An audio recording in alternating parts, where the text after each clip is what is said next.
മഹത്വപ്പെടുമാറാകട്ടെ. സമയം വളരെ വൈകിയിരിക്കുന്നുവെങ്കിലും അടുത്ത മരണം ആർക്കാണെന്ന് അറിയത്തില്ല. എനിക്കായാൽ കൊള്ളാമെന്ന് ഞാൻ വളരെ നാളുകൊണ്ട് ചിന്തിക്കുന്നു. അതുകൊണ്ട് ഞാൻ കൂടെ ഗ്രഹിക്കേണ്ടതിൽ, അതല്ല നിങ്ങളിൽ ആരെങ്കിലുമാണ് അടുത്തതെന്ന് വന്നാൽ നിങ്ങളും മനസ്സിലാക്കേണ്ടത് ചില കാര്യങ്ങൾ ഓർപ്പിക്കാൻ ആഗ്രഹിക്കുകയാണ്. ദൈവത്തിന് സ്തോത്രം. യോഹന്നാൻ എഴുതിയ സുവിശേഷം 14 അധ്യായത്തിന്റെ 1, 2, 3 വാക്യങ്ങളെന്ന് വായിക്കും. നിങ്ങളുടെ ഹൃദയം കലങ്ങിപ്പോകരുത്. ദൈവത്തിൽ വിശ്വസിപ്പിൻ, എന്നിലും വിശ്വസിപ്പിൻ. എന്റെ പിതാവിന്റെ ഭവനത്തിൽ അനേകം വാസസ്ഥലങ്ങളുണ്ട്. ഇല്ലെങ്കിൽ ഞാൻ നിങ്ങളോട് പറയുമായിരുന്നു. ഞാൻ നിങ്ങൾക്ക് സ്ഥലമൊരുക്കുവാൻ പോകുന്നു. ഞാൻ പോയി നിങ്ങൾക്ക് സ്ഥലമൊരുക്കിയാൽ ഞാൻ ഇരിക്കുന്നിടത്ത് നിങ്ങളും ഇരിക്കേണ്ടതിന് പിന്നെയും വന്ന് നിങ്ങളെ എന്റെ അടുക്കൽ ചേർത്തുകൊള്ളും. സ്തോത്രം. ഒരു സ്ഥലം ഒരുക്കിയിട്ട് പിന്നെയും വന്ന് നിങ്ങളെ എന്റെ അടുക്കൽ ചേർത്തുകൊള്ളൂ എന്ന് പറഞ്ഞത് യേശുക്രിസ്തു അല്ലാതെ ആരുമില്ല. യേശുവിന്റെ അമ്മ പോലും പറഞ്ഞിട്ടില്ല. പിന്നെ കൂടെ നടന്ന ശിഷ്യന്മാരും അങ്ങനെ പറഞ്ഞിട്ടില്ല. ഞങ്ങളെ കൊണ്ടും അങ്ങനെ പറയാൻ പറ്റത്തില്ല.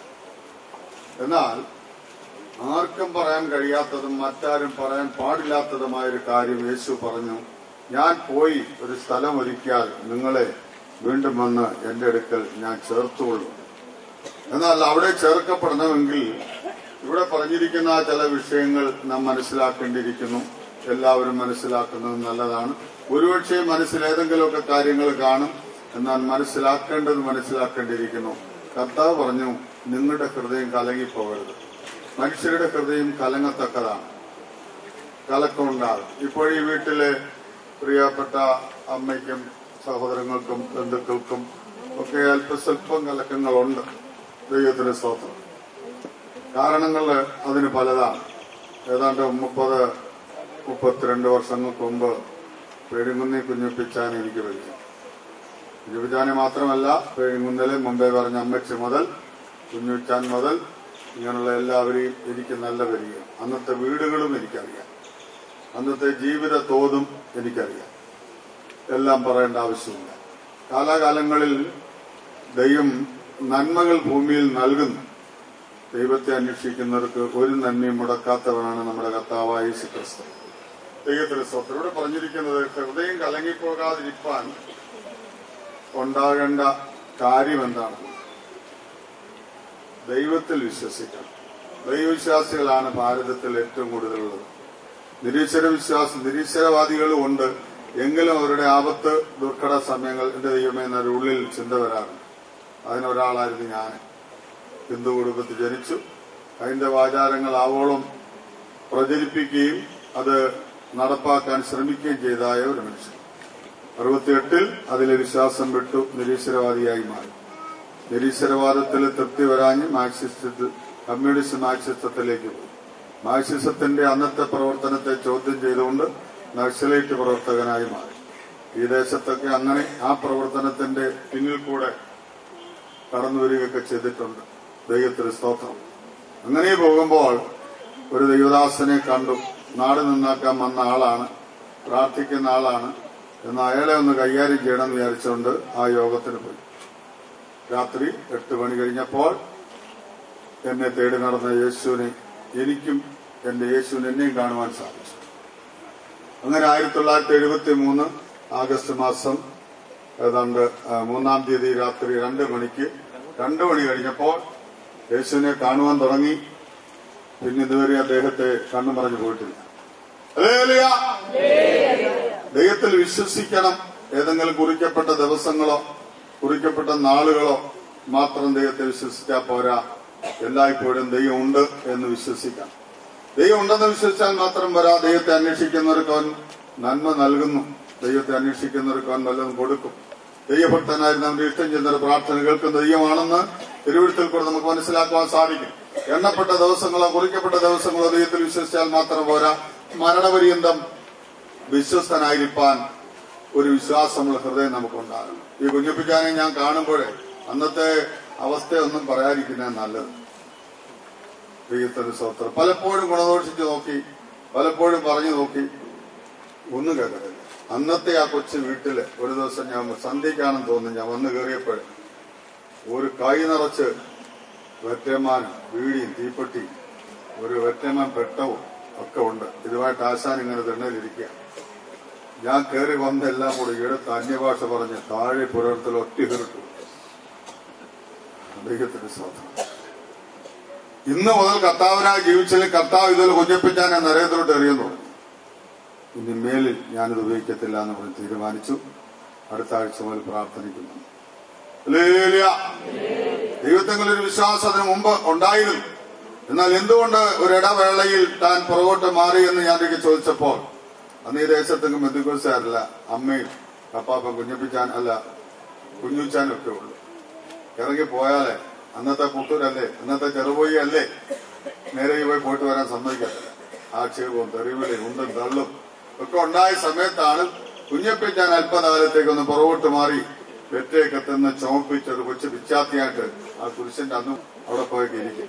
ഇവര് പോയിട്ട് വന്നല്ലാതെ വീട്ടിൽ കയറി വരത്തില്ല. ദൈവത്തിന് സ്തോത്രം.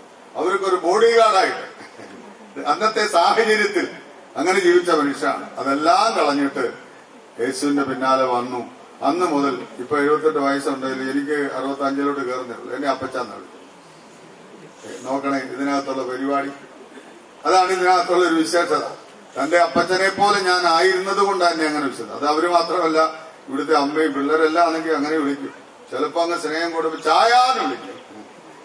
എന്നാലും അതൊരു സന്തോഷമാണ്. എല്ലാവർക്കും അറിയാം. 1 മുതൽ A മുതൽ Z വരെയും അവർക്ക് അറിയാം.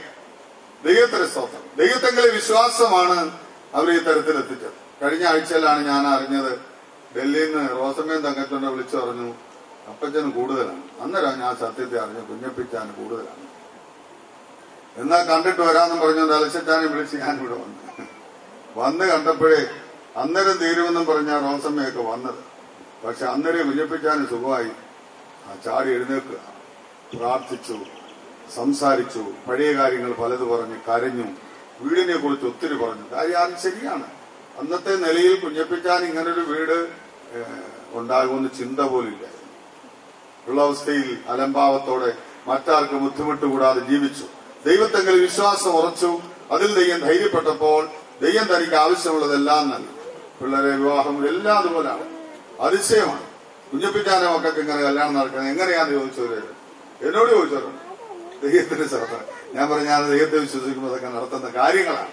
അങ്ങനെ വിശ്വാസത്താൽ ദൈവത്തിൽ വിശ്വസിക്കണം. മാത്രമല്ല അത് കഴിഞ്ഞൊന്ന് എന്നിലും വിശ്വസിക്കുന്നത്. കർത്താവായ യേശു ക്രിസ്തു ഈ ലോകത്തിൽ വന്നപ്പോൾ ഒരു വലിയ പുരുഷാരം തന്റെ അടുക്കൽ കൂടി അതിൽ പ്രത്യേകമായി പന്തിരുവരെ താൻ കൂടുതൽ സ്നേഹിച്ച് കൂടെ കൊണ്ടിടുന്ന അവരോടാണ് ഇതൊക്കെ പറയാൻ തുടങ്ങിയത്. ദൈവത്തിൽ സ്തോത്രം. കാര്യം കർത്താവിന്റെ പരിശുദ്ധ ശുശ്രൂഷ തീരുവാൻ ഏതാണ്ട് കാലയളവായി. അഥവാ ക്രൂശിൽ മരിക്കേണ്ട സമയം അടുത്തു. ഹൃദയം ഇതുവരെ കലങ്ങിയിട്ടില്ലെങ്കിൽ കലങ്ങത്തക്കതായ സാഹചര്യം അടുത്തു വരുന്നു. അതിന് മുൻകൂർ തന്നെ അവരെ ഉറപ്പിക്കുകയാണ് ചെയ്ത് ഹൃദയത്തിൽ കലക്കം ഉണ്ടാകണം. കലക്കം വരുന്നതിന് മുമ്പ് ദൈവത്തിൽ പൂർണ്ണമായി വിശ്വസിക്കണം. കർത്താവായ യേശു ക്രിസ്തുവിൽ പൂർണ്ണമായി വിശ്വസിക്കണം. അങ്ങനെയാണ് ഞാൻ വിശ്വസിച്ചത്. വിശ്വസിച്ചിറങ്ങി വന്നപ്പോൾ പിന്നെ കലക്കേണ്ട സാഹചര്യങ്ങള് പാർട്ടി പ്രവർത്തകരിൽ നിന്നുണ്ടായി, വീട്ടുകാരിൽ നിന്നുണ്ടായി, കൂട്ടുകാരിൽ നിന്നുണ്ടായി, നാട്ടിൽ നിന്നുണ്ടായി. ഉണ്ടാകാത്തൊന്നുമില്ല. പെന്തക്കോസുകാരിൽ നിന്നുണ്ടായി. പെന്തക്കോസുകാരെന്ന് പറയുമ്പോൾ ഞാൻ പേര് പറയുന്നില്ല, അങ്ങനെ ചില എന്റെ പല പഴയ സുഹൃത്തുക്കൾ ഉണ്ടായിരുന്നു. അവരിൽ നിന്ന് ഉണ്ടായി. എങ്കിലും അവിടെ ഹൃദയം കലങ്ങിപ്പോകാതെ ജീവിപ്പാൻ സാധിച്ചത് യേശുവിൽ ഞാൻ വിശ്വസിച്ചു. ദൈവത്തിന് സ്തോത്രം. ആ യേശു ഇന്നുവരെയും കലക്കങ്ങൾ അങ്ങനെ തെരതള്ളി വരും, മുക്കിക്കളയെന്നുള്ള തരത്തിൽ വന്നിട്ടുണ്ട്. അന്നേരം ഞാനൊന്ന് കുഞ്ഞു കൊടുക്കും, മോളിൽ കൂടെ അങ്ങ് പോകാതെ. ദൈവത്തിന് സ്തോത്രം. അങ്ങനെയാണ് ഇതുവരെ എത്തിയിരിക്കുന്നത്. അങ്ങനെ നമ്മുടെ ജീവിതത്തിൽ ദൈവത്തിൽ വിശ്വസിച്ചാൽ മാത്രം പോരാ, ക്രിസ്തുവിൽ വിശ്വസിക്കണം. എത്രയോ പ്രതിസന്ധികൾ പരിസരങ്ങൾ നേരിട്ട് വന്നപ്പോൾ താൻ ഒഴിഞ്ഞു മാറി പോവുക മാത്രമല്ല ചെയ്തത്. ഒരു പ്രത്യേക സമയം തന്റെ പ്രവർത്തനം തികയ്ക്കേണ്ട സമയമായപ്പോൾ വലിയ സമൂഹം തന്നെ കാണുവാൻ തേടിപ്പിടിച്ചു വന്നപ്പോൾ നിങ്ങൾ ആരെ തിരയുന്നു എന്നാണ് ചോദിച്ചത്. ക്രിസ്തു മാർഗം. ആ ക്രിസ്തു മാർഗത്തിൽ വരുവാനൊരു ഭാഗ്യം എനിക്ക് വൃത്തിയാൽ കുഞ്ഞപ്പിച്ചാന് കുടുംബത്തിന് വേടിക്കുന്നിക്കാർക്ക് ഒക്കെ അക്കാലത്തെ ഉണ്ടായി. അതിൽ പിന്മാറിപ്പോകാതെ വളരെ നല്ല നിലയിൽ അവസാനിച്ചു. ഇനിയുള്ളവരുടെ നിലയെ ഒന്നുകൂടെ ഓർപ്പിക്കുകയാണ് നിങ്ങളുടെ ഹൃദയം കലങ്ങിപ്പോയത്. കുഞ്ഞപ്പിച്ചാൻ ആകാശത്തിൽ പോയി, പക്ഷെ യേശു ഇപ്പോഴും ഇവിടെ ഉണ്ട്. ആരംഭത്തിൽ പാഷ പറഞ്ഞതുപോലെ 2 or 3 പേര് തന്റെ നാമത്തിൽ കൂടുമ്പോൾ അവര് നടുവിൽ യേശു ഉണ്ട്. യേശു ഇവിടെ കടന്നു വന്നിട്ടുണ്ട്. ബഥാനിയിൽ ലാസറിന്റെ വീട്ടിൽ അത്ഭുതം സൃഷ്ടിച്ചതായ കർത്താവ് ഇവിടെ വന്നിരിക്കുന്നത് നമ്മുടെ ജീവിതത്തിൽ ചില കാര്യങ്ങളെ ഒന്നുകൂടെ ഓർപ്പിച്ചുണർത്തി ധൈര്യപ്പെടുത്തേണ്ടതിന് വേണ്ടിയാണ്. അതാണ് 2-3 വാക്യങ്ങൾ കാണുന്നത്. എന്റെ പിതാവിന്റെ ഭവനത്തിൽ അനേക വാസസ്ഥലങ്ങളുണ്ട്. യേശു 2000 ആണ്ടുകൾക്ക് മുമ്പ് പുരുഷാരത്തോട് ശിഷ്യന്മാരോട് ഇത് പറയുമ്പോൾ തന്നെ അന്നേ നിലവിലുള്ളതാണ് അനേക വാസസ്ഥലങ്ങൾ. സ്വർഗത്തിലൊരു വാസസ്ഥലം മാത്രമല്ല, അനേക വാസസ്ഥലങ്ങൾ ഉണ്ടെന്ന് യേശു പറഞ്ഞു. അതെല്ലാം ഒരുക്കി കൊടുത്ത് എന്തിനു വേണ്ടിയാ? കുഞ്ഞപ്പിറ്റാനും അത് അഭിമാനം കൊണ്ട് എന്റെ മകൻ വിവാഹം കഴിച്ചു വരുന്നു, അവനും ഭാര്യയും കൂടെ മണവറ ഉള്ള അവസ്ഥയിൽ. എനിക്കറിയാം അന്നത്തെ മണവറയൊക്കെ. ദൈവത്തിന് സ്വന്തം ഒരുക്കി കൊടുത്തു. അല്ലാതെ അപ്പുറത്തൊരു തൊഴിൽ കൊണ്ടുപോകാനല്ല. ഇയൽ സമാനം അങ്ങ് പറന്നു പോകുന്ന പറയുന്നത്. ഇയൽ പോകുന്ന എങ്ങോട്ടാ? തീ കാണുമ്പോൾ അങ്ങോട്ടേ പോകത്തുള്ളൂ. അങ്ങനെയാണെങ്കിൽ നിത്യതയിൽ തീയുണ്ട്, പണ്ടേ ഉള്ള ദഹന സ്ഥലമുണ്ട്, പറന്നു പോകുന്ന എല്ലാം കൂടെ അങ്ങോട്ടാ. ആ പറപ്പല്ല ഇത്. രൂപാന്തരപ്പെട്ട് മണവറയിലേക്ക് മണവാട്ടിയായി രൂപാന്തരപ്പെട്ട് മാറുന്ന ഒരു അനുഭവമുണ്ട്. ആ അനുഭവമാണ് വേദപുസ്തകത്തിൽ പറഞ്ഞു, ഞാൻ പോയി നിങ്ങൾക്കൊരു സ്ഥലം ഒരുക്കും, മണവറ ഒരുക്കും. ഒരുക്കിയ ശേഷം നീ മണവാട്ടിയായി മാറിക്കഴിയുമ്പോൾ വന്ന് നിന്നെ എന്റെ അടുക്കൽ എന്നോടൊരുപ്പായി ചേർത്തുള്ളൂ എന്ന്. ഹല്ലേലൂയ. അങ്ങനെ ഭാവി കാലം ഉണ്ട് പ്രിയപ്പെട്ടവരെ. ഇത് മനസ്സിലായപ്പോഴാണ് ഞാൻ ഈ മാർഗത്തിലേക്ക് വന്നത്. അല്ലാതെ ഒന്നും തള്ളും കിട്ടാഞ്ഞിട്ടൊന്നുമില്ല. ആവശ്യം പോലെ ആക്ഷേപം. അതിന്റെ സൗകര്യമാരാകെ പരിശ്രമിച്ചു നോക്കിയാ ഏറ്റവും കറ പോകും. അവര് പഠിച്ച പണിയെല്ലാം നോക്കി.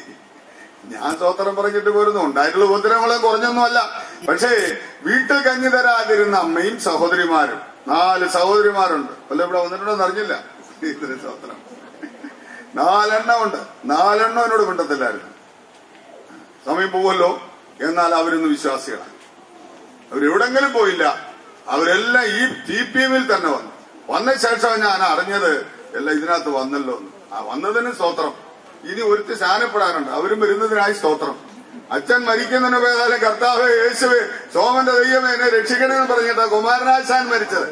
ആശാനാണെങ്കിൽ മുട്ടുകുത്തി. ഹല്ലേലൂയ. യേശുവിനെ വിശ്വസിച്ചു. അതുപോലെ അമ്മയും കിടക്കുക 87 ചത്തിട്ടില്ല. ആവുന്നതിന് മുമ്പ് യേശുവിനെ ശരിയാകത്തുള്ളൂ. അത് എന്നോട് കർത്താവ് ചെയ്തൊരു പ്രോമിസാണ്. ദൈവത്തിന് സ്തോത്രം. അങ്ങനെ അനേകര് പോയ വരൻ യേശുവിനെ കണ്ടിട്ട് പോയി. ഇനിയുള്ളൊരു യേശുവിനെ കാണും. ഇപ്പോൾ ഇവിടെ ഇരിക്കുന്ന നിങ്ങളിൽ ആരുണ്ട്? എന്റെ അച്ഛന്റെ അമ്മ 107ാമത്തെ വയസ്സ് മരിച്ചു, കുഞ്ഞുപെണ്ണ്. അവര് പുതിയ ഭൂമിയിലുണ്ട്. കാര്യം മാനസാന്തരപ്പെട്ടു. ഞാൻ പറഞ്ഞത് ഏറ്റുപറഞ്ഞ് കരഞ്ഞ് നിലവിളിച്ച് പ്രാർത്ഥിച്ചു. 5 എണ്ണം മരിച്ചു. അവർക്കൊരു നിശ്ചയമുണ്ട്, എനിക്കൊരു നിശ്ചയമുണ്ട്.